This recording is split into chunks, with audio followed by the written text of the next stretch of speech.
So for some crazy reason, I decided that half marathon was the thing to do. So I headed off to Battersea Park, one of my favourite parks in London. And half marathon was the plan for the day. So I went to the station, got to the park, followed all the yellow signs which Runthrough, who are the organisers, had set up throughout the park.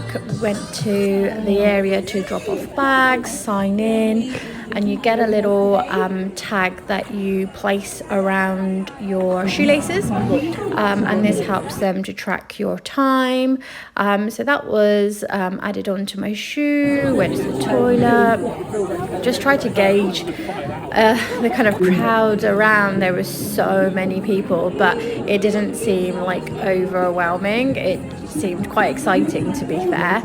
I met some really nice people actually, which is nice because I tend to enjoy my running by myself. So this was pretty exciting to have a chat with the people who have been doing loads of training. I kind of left this very last minute. The most I ever ran was about 10k. About 2-3 weeks prior to this race, I decided that I should try at least running 15k, just so it was a little bit closer to the total amount of a half marathon, which is, correct me, 21 point something. Here you can see me warming up in the group.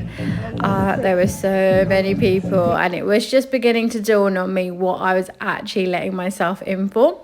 So I had a good breakfast, turned up, and I thought my goal is just to finish and see how it goes. You know, I'm used to doing 10, and this is practically double. It can't be that bad, right?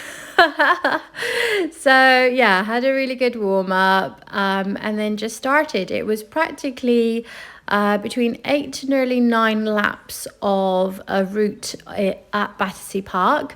So it became quite repetitive. The tricky part was having to count how many times you'd gone round. I actually finished and realised I hadn't completed it, so I had to jump over the barriers and go and do one more lap, which I have to say was the hardest thing ever. But I did it. So I was super proud of myself. Definitely had jelly legs at the end, but so proud. I wore my medal for at least a week. And I was super happy with my time. It was just over 2.5 hours for first race, and for mucking up with the finishing laps. I was super pleased with myself, and I'd highly recommend a half marathon for those that want a little bit more of a challenge from the 10k. Yeah, Battersea Park, love you. The support was amazing. Definitely would do a half marathon again, although I definitely said I wouldn't whilst I was running around. But that's the thing with running, you just absolutely love it. And here you go. Here's me finishing off with a bit of protein from the bounce balls, which were amazing. Thanks for watching.